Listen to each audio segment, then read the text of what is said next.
If Iceland is on your family travel bucket list, you are going to love it. But it's one of those destinations where a little planning makes a massive difference, especially when travelling with kids. So in this video, we're sharing everything we learned about visiting Iceland as a family. From the best time to visit, how to save money, what to pack, child-friendly tours and the best lagoons for families. I've added chapters in the description below so you can skip ahead to the parts that are most relevant to your planning stage, and everything I talk about I'll link below, including our accommodation. If you're new to family tripping, we share our family travels and outdoor adventures along with practical tips to help you create incredible memories. And Iceland is one of the best places in the world to do just that. Is Iceland family friendly? I was asked, is there enough for kids to do in Iceland? And if that's a worry, the answer is a wholehearted yes. Iceland is the ultimate natural playground. Seeing your kids experience this kind of raw nature is pure magic as a parent. Plus, it's highly educational. Instead of reading it in a textbook, our boys were actively learning about glaciers, plate tectonics, ice caves, geothermal activity, icebergs, lava, volcanoes. Iceland can be more accessible than people often think. So if you're with children much younger than ours, it is still doable. Some of the major sites are just a short, easy walk from the parking areas, so you don't need to be hardcore hikers to experience the best of it. You also don't have to spend your entire holiday stuck in the car. You can easily build an itinerary with world-class highlights located relatively close together.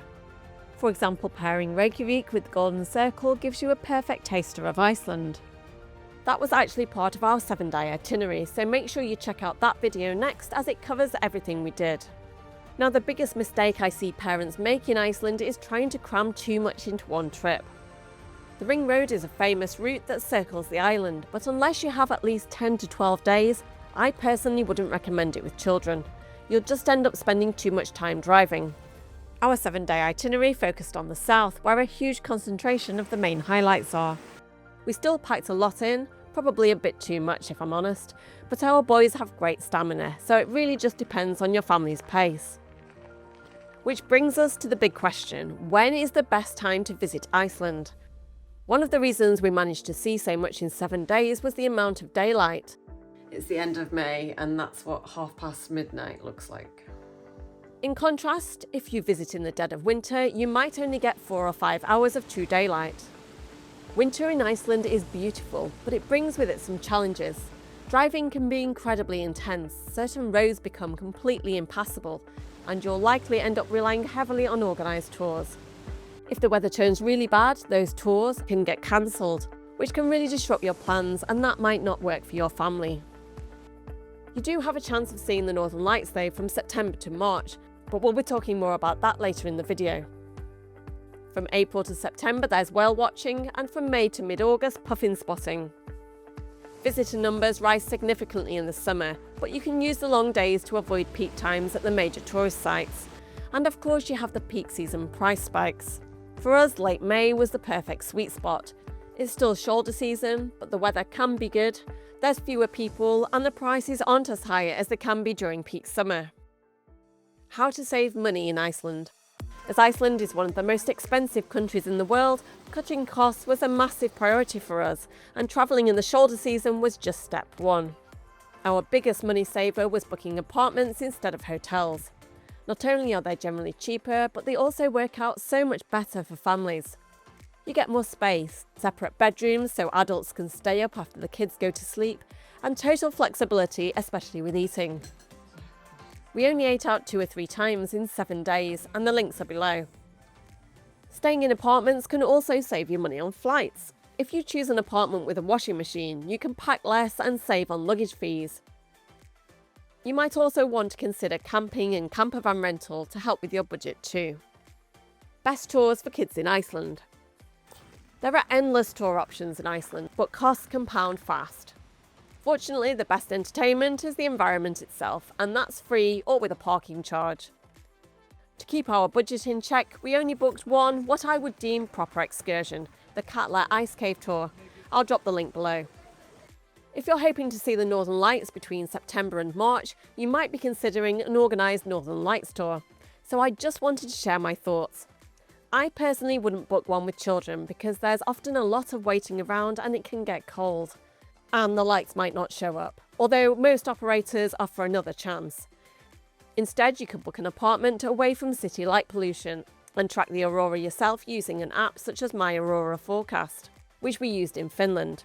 By the way, if Lapland is also on your bucket list, don't miss our Lapland video. Back to Iceland, many tours have minimum age limits, which meant we struggled to find adventurous tours for our 6-year-old, apart from the Katla Ice Cave tour, which was great.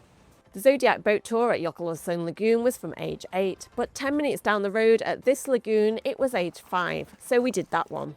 And I explained the differences between the lagoons in our 7 days in Iceland video. My husband did the Silver snorkeling tour by himself because the minimum age for that is 12, alongside height and weight requirements.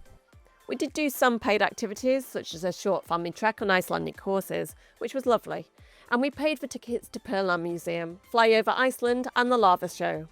They weren't cheap, but they were genuinely fun and educational. But if your budget is tight, don't stress. The waterfalls, beaches and landscapes are the main attraction. I would suggest booking ahead for tours if you can. We missed out on visiting the lava tunnel near Reykjavik because it was sold out. Family-friendly lagoons in Iceland. I can't talk about Iceland without talking about geothermal lagoons, and the good news is you can absolutely visit them as a family. The Blue Lagoon is the most famous. It's near the airport and on the way to Reykjavik. They welcome children from age 2. They have updated their pricing policy since we went. There is now a child entry fee, although it's still significantly cheaper than an adult ticket. Anyone 12 and older pays full adult price. We also visited the Secret Lagoon, which is more rustic and is located in the Golden Circle. It's cheaper than the Blue Lagoon and there's no minimum age there, although I would be wary about overheating if taking infants. Children 14 and under enter for a very small fee, the equivalent of $2. There's also a couple of newer spots to be aware of, which I've linked to in the description. But don't stress too much about which to go for, just base it on location, budget and age requirements. It's just a lovely experience to swim outside in the warm water, and they all offer that. But if you want the ultimate budget hack, skip the luxury lagoons entirely and visit the local public swimming pools. This is what I did on my first trip to Iceland. They cost a fraction of the price, use geothermal water, and many have hot tubs, steam rooms and water slides for the kids. For the local pools and the lagoons, you must shower naked before putting your swimsuit on. That applies to you and your kids. They use very little to no chlorine. Showering thoroughly with soap beforehand is how they keep the water clean and safe. It's completely normal there and it's non-negotiable. But if it really is a problem for you, there are some showers with doors at Blue Lagoon and Sky Lagoon. What to pack for Iceland? Having the right gear will genuinely make or break your trip. If the kids get cold or wet, the fun stops for everyone. Here we're just focusing on summer and the shoulder months, May and September. Iceland's weather is famously unpredictable. It can be bright sunshine one minute and a torrential windy downpour the next. Even if the sky looks blue, pack your day rucksacks for all 4 seasons. You'll need windproof and waterproof coats and trousers. And it's not only for the weather. You're going to want to get right up close to the roaring waterfalls and you will get soaked by the spray. Think in layers. You want a base layer, not cotton, a warm fleece, and then your waterproof shell. We also pack soft shell gilets or jackets for an extra warmth layer that doesn't take up much space. No jeans, as once they get wet, they stay wet. For footwear, invest in good, sturdy waterproof walking boots or trail trainers. Also pack a spare pair of trainers for travel days or exploring towns. Pack gloves and a hat, and you'll need the usual items for sunny weather too, like sun caps and sunglasses. And I recommend packing binoculars for wildlife spotting. If you have very young children with you, a hiking baby carrier backpack is an absolute lifesaver, as aside from towns, the terrain is rocky, gravelly and completely uneven. In summer, biting midges that you can't see seem to be a growing problem, so you might want to pack bug spray containing DEET. We had no issues when we visited in May. And remember we spoke about the long daylight hours? You might want to pack sleep masks and even portable blackout blinds, as your accommodation might not have the heavy blackout coverage you want. But on the bright side, all that Icelandic fresh air and non-stop exploring is incredibly tiring, so hopefully everyone will still crash out and get a great night's sleep anyway. Driving with kids in Iceland. As a family, we always prefer a self-drive road trip over a tour bus, and Iceland is the perfect place for it. Having your own rental vehicle gives you total control over the unpredictable elements of family travel. Nap times, snack breaks, emergency toilet stops, and sudden meltdowns. You can explore at your own pace, and most importantly, pivot your plans around the weather.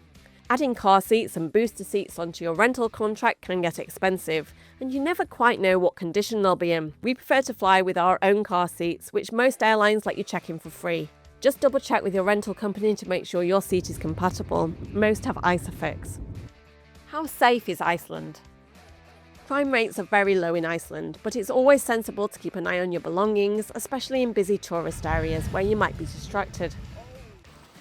But it's the natural hazards that you should be most aware of, especially with kids. Steep drops, slippy rocks, geothermal water, sneaker waves. So you do need to be aware of those dangers, read the signs and watch your children closely. And you can use it as a brilliant opportunity to educate them about respecting the power of nature. With a little preparation, Iceland can be an incredible family adventure, one that your children will remember for years to come.